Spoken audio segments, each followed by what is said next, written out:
don't mean nation just something we dream about.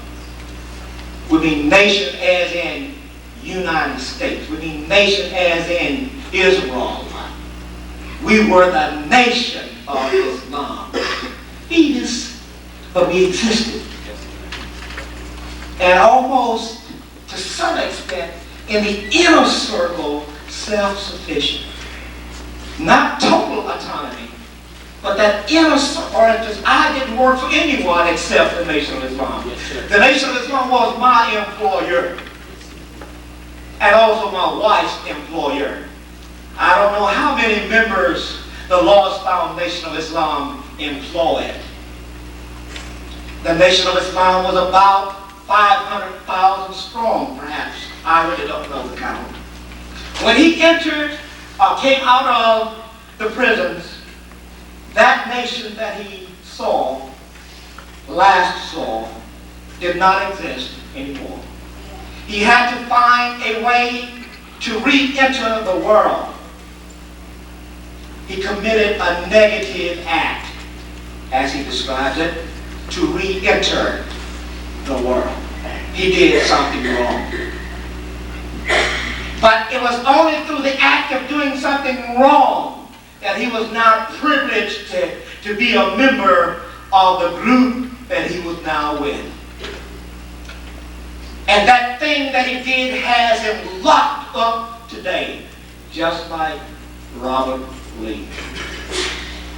You see, what had taken place in the Nation of Islam, a spiritual battle had taken place. Not a physical battle. The Jewish community, the Anglo-Saxon, didn't pull a gun and shoot any of us. It wasn't politics. We didn't deal with them in politics. They did a spiritual battle and destroyed the Nation of Islam with a hope that they would terminate you forever of the thought, of the very idea of ever becoming a nation. Let me share an experience with you. Just a little while ago, sitting in the room there, waiting to come out here, brothers were hunting around me. And I had a sense of security, a sense of protection, knowing that my brothers were standing around there. Do you remember when you used to see the Muslim died in the community with Muhammad speaks? Don't you remember what you kind of felt? Well, the white man and the Jewish community wanted that destroyed. So they conducted or carried on a spiritual battle and succeeded in that particular battle. They think, because they thought we were physical, material-minded, economic-minded like they are. Yes, we like money, but there is something more precious than money.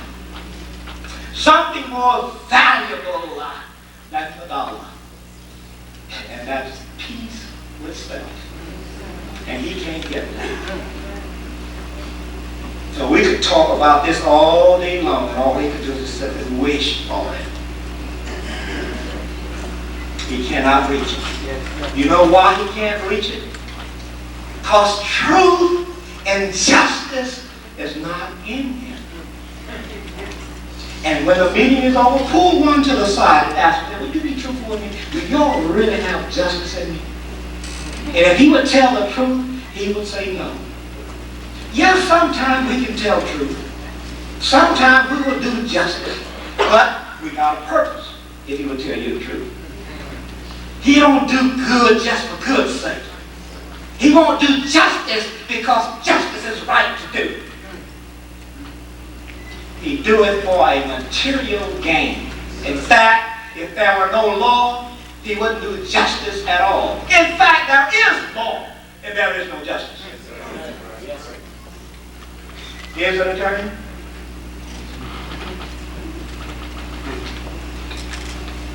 And who is running the government? Black people or white people? Anglo-Saxon and Jews. 24 black congressmen. 24 black congressmen who don't have Islam in them. They are not Muslim. Which means what? You know what that means. And they know what it means too. I was in the White House, I don't know, 3-4 years ago, invited there by a congressman, black congressman. And he had a knowledge of me. I'm walking right behind him, and he is showing off the White House, not the White House, the Capitol. He's showing it off. We got this, and we got that, and we did this, and we can go here, and we can do this.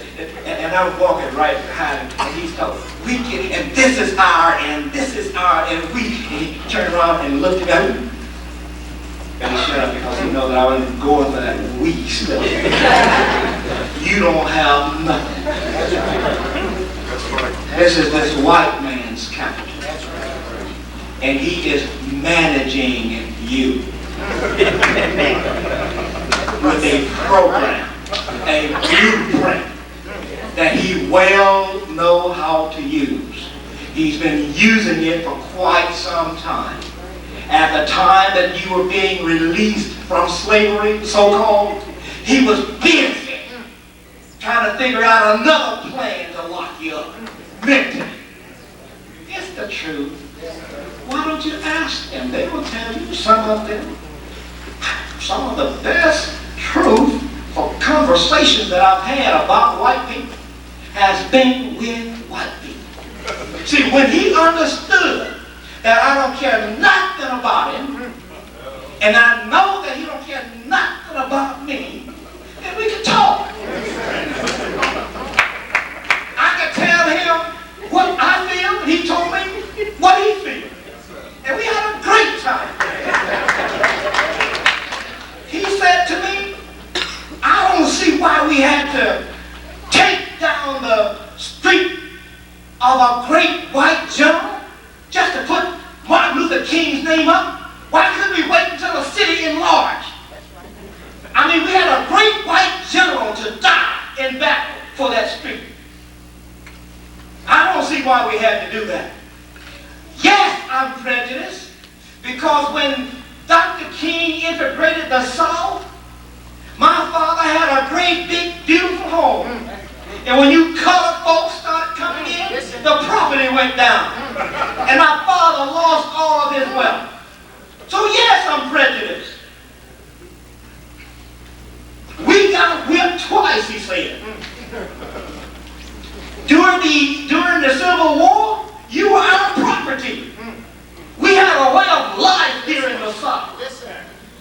You was a good nigga. We took care of our niggas. That's what they said. Yes, sir. And then the Civil War came and destroyed our civilization. No, I don't like it. And yes, I'm still planning on getting back. No, I don't like the Yankees in the North. No, I don't like the central government of America.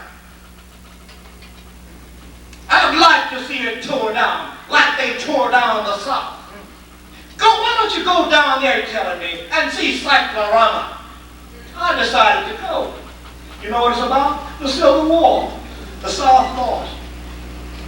They teach their little children to go to the Cyclorama and study what's happening there. Look at this president. Look at this president. This is the good guy. This is the bad guy. They teach little bitty young white children. Today, still, there's a tremendous amount of hostility in the South on the part of the Southern white man against the Northern